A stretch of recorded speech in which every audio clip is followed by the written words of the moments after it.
Hello, Spectre Warriors and Paranormal Investigators. It is I, your humble host of horror, Benjamin Dutil of the Horror Heathen YouTube channel and the South Jersey Horror Podcast. Today, I have a very, very, very special guest with me, and I'm super glad he's on my show, Mr. Bob Adrian, as you all know as Bill Wilkins, the Enfield Poltergeist from the most ever awesome movie, The Conjuring 2. And he is such a phenomenal actor, such an impressive resume, and like I said, I am super glad that he's on my show. So, ladies and gentlemen, boys and girls, welcome, Mr. Bob Adrian. How are you doing, sir? Okay, how are you? You do a better imitation of me than I do. So, unbeknownst, I could not find any information about you on the internet whatsoever. So, I was hoping you can tell the audience a little bit about yourself. Okay. I think I have to just hit a button. Okay, now I'm okay. I was seeing something in front of your face. All right. Well, I was born in New York City. I lived in New York until I was 11, and we moved to Mount Vernon, New York, where I basically grew up.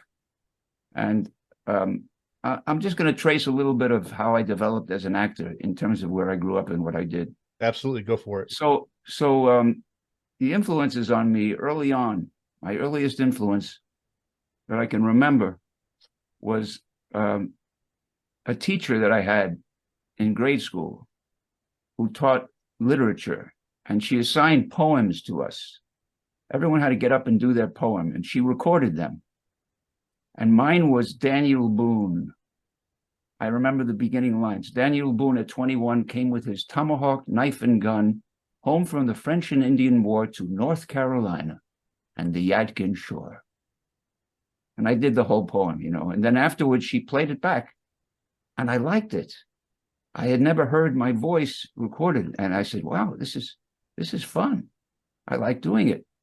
So that was like a marker. Shortly after that, I was in summer camp. I went from the time I was 7 years old till I was 12.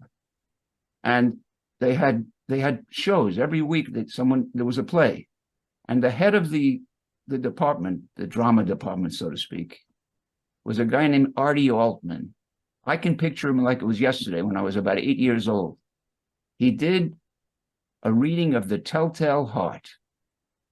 I'll never forget it. It was lit very, very darkly, and he either read it or he did it. It was chilling. It was my beginning love for horror. And the ironic thing is, years later, maybe 10, 15 years ago, I actually did The Telltale Heart as a radio play. I adapted it to radio, and I played the maniac. Do you know the story? I do. Yes, I'm familiar with it. Yeah. Well, it's in the first person, and it lends itself to adaptations. And it was a great thrill to do that. And then I did another adaptation of it maybe 3 years later in the Actors Studio. I'm a member of the Actors Studio. I remember that Paul Newman was there. He was standing in the back watching me do this. Wow, And that's awesome. I did it in a straitjacket. I went to a mental hospital, and they lent me a straitjacket, and I did the whole. So I have the radio play. I have a recording of it. Okay. So that was okay. That was another major influence, Artie Altman. And then what else? We can jump to the time that I was a language lover. I still am. I speak French and Italian and a little Spanish. So I went to French graduate school, French literature and language. And I could not concentrate on what the professors were saying. I could only watch them as they were doing it and think of what their accents were and their tics. And I was in trouble because I was not being able to pay attention very much. And then while I was there, this was at Princeton University, there was a production of Who's Afraid of Virginia Woolf, which I saw, and the audience was filled with not theater people, faculty and their wives, and students and their wives. And it was Who's Afraid of Virginia Woolf. The atmosphere was electric. And although I wasn't thinking of becoming a professional actor at this point, I started writing notes in my program. I couldn't stop writing notes, what the actors were doing, where they were. I got bit by the bug really hard. And then soon after that, I left graduate school, went to Chicago. I started studying acting with Viola Spolin. Do you know that name? You I do probably not. You're too young. Viola Spolin she started Second City, which you probably have heard of. You know Second City? No, I haven't heard that either, sir. Well, Second City is a very, very, still today, a prominent improvisational theater place. And it became a tremendous success. And she was my teacher.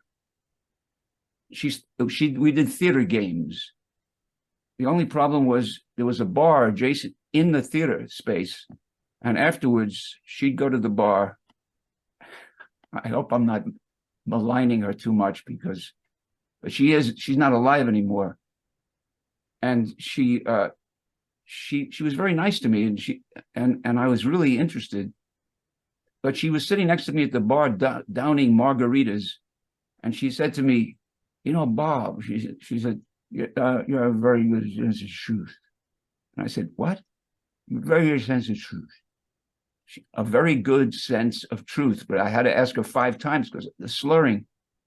And there was another woman sitting at the bar, and I said, she was from Chicago, and I said, her name was Claudia.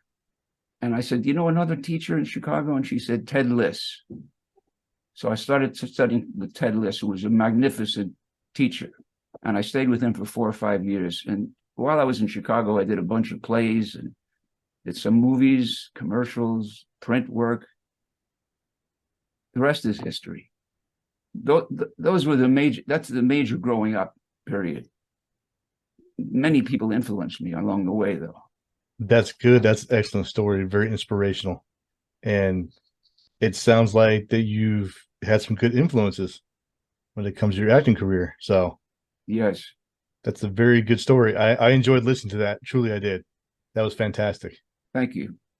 So to talk about your role as Bill Wilkins, and you got the questions beforehand. So how did you get the role to play Bill Wilkins? Were you chosen, or did you have to audition? I had to audition. But not only did I audition, I had to audition. They did the casting in LA, because that's where the company was. And my manager asked me if I'd be interested. And I said, "Yeah, but I'm not going to fly out to LA just to do an audition on my dime." So she says, "Well, let me speak to the casting director. Maybe they can do it, by I don't know what the medium was then, but we did it. She recorded it and sent it in. And James Wan, who was the director, he evidently liked it, and he wrote back there and he said, "Where's he from?" Because I had to do it in an English accent. Okay. Because the character was supposed to be English. Right. And she said, "Where is he from, and where does he live now?" So I said New York, and I was American. And she said he wanted me to do it again, and he gave me some direction about screaming, different kinds of stuff, So I had a friend whose wife was very good with filming things, and I did all kinds of crazy screaming and moving, and so this went on for about 2 or 3 times. I mean, he wanted this and he wanted that. And then finally, the manager said to the casting people, "Listen, enough already. Why don't you just cast him?" And they did. So then I was in it, and I went out to LA, and first I had to go through all this stuff. They had to shave my head. Then they had to fit me for these lenses that they put in my eyes, phony teeth. So that was a whole process. That's awesome. I mean, to be paid by James Wan is I bet that was awesome, because he was great. He was terrific. He does such a fantastic. He does a lot of good movies, and I'm a huge fan of James Wan. Yeah, well, he's a giant. Is he really? Well, I don't mean height-wise. He's small. He's very small. I mean, in the field. Yes, he's got a really good reputation. Yeah.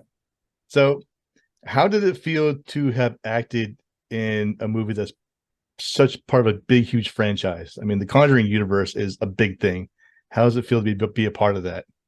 Oh, it was great. I mean, because it was, it was on Warner Brothers lot, it was luxury all the way. Of course, I was so constrained by all the stuff that I had to do physically, which had a great bearing on how I did the role and how I prepared for the role. But, it was great working with them. Vera Farmiga is a terrific actress, and I had a scene with her that was a tough scene. And James Wan, you might want to know this. He threw me a curve that I'll never forget. He co-wrote the script. James, if you're listening, I hope you're not going to take offense. He won't. He won't take offense. What happened was he wrote in the script, Bill Wilkins is in a room softly sobbing as she before she walks in. So, I spent weeks concentrating on that scene because I knew that it was the crux of the film. The plot turned on it. And I had to put myself in a state that I would be sobbing as the actress came in. So here I was sitting there and trying to concentrate. In movie business, as you probably know, it's all about the technical stuff. The lighting people, the sound people, they're hooking you up and they're hanging up, what do you call them? I forget the name of the things what they used for blocking light. I forget the technical term, but they're all doing this stuff, and I'm trying to concentrate, and I'm staying very quiet. And then finally, after about 20 minutes of that, he says, "Okay, let's rehearse, and action." And I go, he says, "Cut." He comes out. He says, "Bob, I don't want you crying. I don't want you crying." I said, "But James, that's what you wrote in this." She says, No. I'm the director. I'm telling you, I don't want you crying. I want you strong." He says, "And here," and he gives me a breathing machine. He says, you have to breathe into this. I want you to start breathing in, and this is what I'm doing before the filming starts, and I can't see because I got these lenses in my eyes. And the room is filled with smoke, and I can hardly hear anything. And then, so I start the scene, and damned if it didn't work great, But this is the thing about working with a director. In films, it's a director's medium. Actors are the head of, when you're doing theater, you are in control. But in the film, it's the director. You got to listen to what the director says and go with it. So that's, to me, was throwing me a curve by telling me he was the director, not the writer. And I didn't want to argue with him. He was the co-writer. Anyway, that's how it went. I could hardly hear Vera when she started to speak. I couldn't see her. I was looking around. Where is she? So how did you prepare for the role and to play Bill Wilkins? What was your strategy and techniques to make him believable? Okay, well, that begs the question, how do you prepare for any role to start out with? And, the first thing I would say is one of my favorite actors, Robert Prosky. You probably don't know who he was. Again, you're too young. Robert Prosky was a magnificent actor. He did a lot of stuff. He did a television series, Hill Street Blues, which was a tremendous success at the time. It was in the 1980s, I think. I remember that TV show. I do. He was one of the stars of that show, but he did a lot of theater. He must have done 100 plays at Arena Stage in Washington. And I read something that he wrote once about how he prepares for roles. And he said every time he has to do a role, he has to start all over from the beginning because everything's different. And he doesn't have one method. So that marked me. And I saw him on stage once. He was playing Alfieri in View from the Bridge. And in the middle of one of his speeches to the audience, because Alfieri talks to the audience about his client, Eddie Carbone. And in the middle of his speech, a guy in the front row, he was sitting right near me, he went, And he sneezed, and Robert Prosky said, "God bless you." And he said, "Thank you." And then he continued. And I thought, wow, this guy thinks on his feet. I mean, he was reacting to what happened around him. That's one of the ways that affected me as a way to work, using what's immediately around you. Kathy Bates, I'm going to get to Bill Wilkins, but Kathy Bates, the actress, said a similar thing once. She was preparing a role, and she had to play a very tender scene. And she was trying to conjure up things from the past, her past, things she felt, so that she could use them for the character. And she said, while they were in between takes, I guess, she saw this woman, an Indian woman from India, who was nursing her baby. And she was fascinated by it, and she was watching it. And she said the tenderness between them it affected her tremendously. And then she went into the scene, and it worked perfectly for the scene. So what I'm saying is, part of my preparation was to just use the elements that were happening to me. Here I was in this strange surroundings with smoke and not being able to see, not being able to hear. And that threw me in other words, I did try to think about something I could identify. I thought about, because the first lines that Bill Wilkins has with that scene, in that scene is, "I came here to see my family, but they're not here now." So my family became important to me. I have 2 sons, so I could conjure up feelings about my family, and the sadness that helped me in that scene. But the approaches to act, there are many different approaches to acting.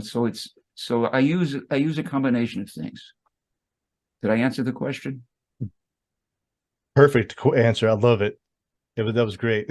So, I mean, that's okay. Listen up, young actors. You heard what he just said. Use that technique, use that strategy, because obviously it works, because you did such a phenomenal job playing Bill Wilkins in that movie. I mean, you had me convinced that you played him well. Hell, I didn't know you were actually American. I thought you were really English. I mean, well, that was, he was written that way, and they filmed it in England too. I mean, amazing what they did.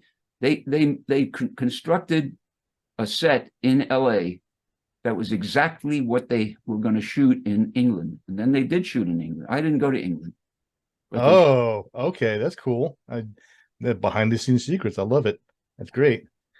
Yeah, but yeah, you had me convinced. I thought you were actually English. I didn't know you were American until I read your bio. So, right. So there you go. You did a really good job playing Bill Wilkins. I mean, thank you. So, playing alongside Patrick Wilson and Vera Farmiga in The Conjuring 2, what was that like? Was that like, oh my God, I'm working with these two, or was it just something that just came naturally to you? No, when you're working with, unless they're doing a star turn, where they start, no, they were just like people, just, I mean, I was sitting in often I'd be sitting in makeup next to Vera, and we talk, and it was not, I'm not intimidated by that. It's, okay. And they're not, they don't lord it over you. They were very nice. It was just people are people, it wasn't a big thing. I mean, of course, I enjoyed playing with them because they're so good. Patrick Wilson's got a new movie out now. Do you know about it? No, I do not. Yeah, I got to go see it. I can't remember the name of it right now, but it's a new movie, and I think that James Wan had something to do with it. I don't know if he's one of the producers, put up some of the money. I'm not sure. Is it the new Insidious movie, The Red Door? Yes, that's it. Okay. Yeah, you do know about it. Yeah, I just said, I was like, new movie. It's something I haven't heard about yet. I'm like, and usually I hear everything through the grapevine about horror movies.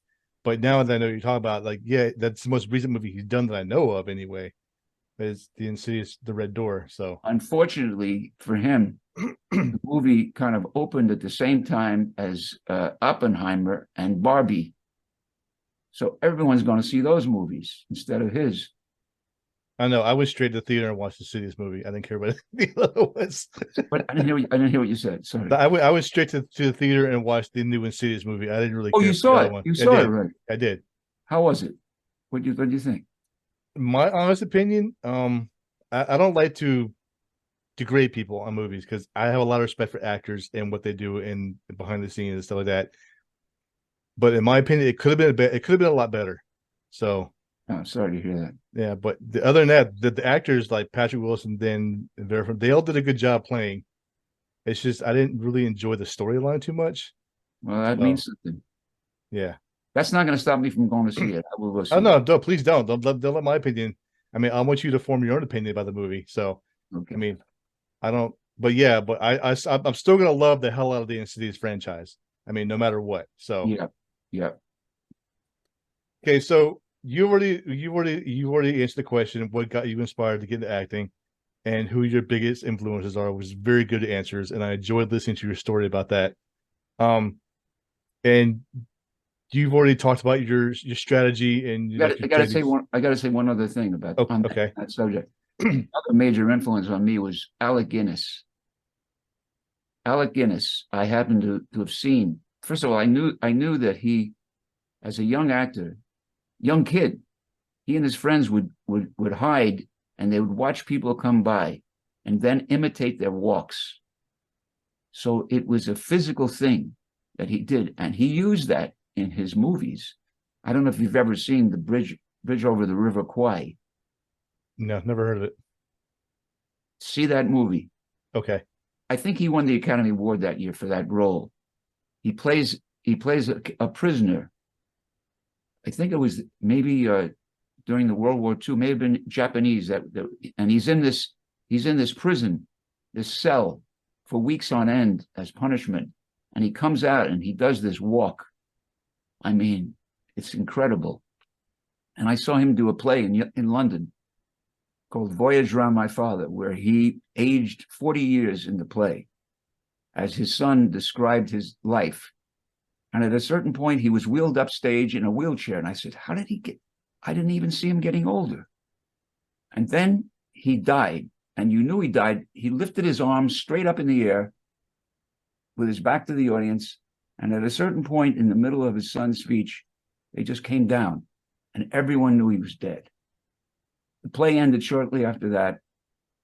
There was silence for about a minute. No one could even clap. And then there was this thunderous applause that went on for about 5 minutes. It was amazing. It affected me greatly. So I'm just telling you, he was also an influence on me as an actor. Okay. Awesome. That was great. Yep. So you're in a new movie coming out called Stream, which is Yes. still now in post-production. Are you allowed to talk about the movie, or were Yes. you told Yes. this is off limits? Yes. As a matter of fact, after you asked me to do this, it was now about a week ago or so. This is crazy. They had a wrap party almost 2 years after the movie was made because of the pandemic. Right. So we had it was a wrap party, and I went to it, and I told Michael Leavy, who is the director and writer, I said, I'm going to be doing this interview. I'll mention Stream. Well, you're asking me about it, so I'm mentioning it. What did you want to know about it? Because you acted alongside some very recognizable names and like in the horror community, like Daniel Harris, Tony Todd, Dee Wallace, Jeffrey Combs, David Howard Thornton, Daniel Roebuck, and Felissa Rose, and Damien Maffei. So, can you tell us what the movie's about? Since Yeah, I can tell. I can tell you what's about it, and I can Okay. tell you one other thing before I forget that Dee Wallace, I had done a movie with her 20 years ago, which never went anyplace. But it was a horror movie, Killer Instinct. She was one of the stars of it, and Corbin Burnson.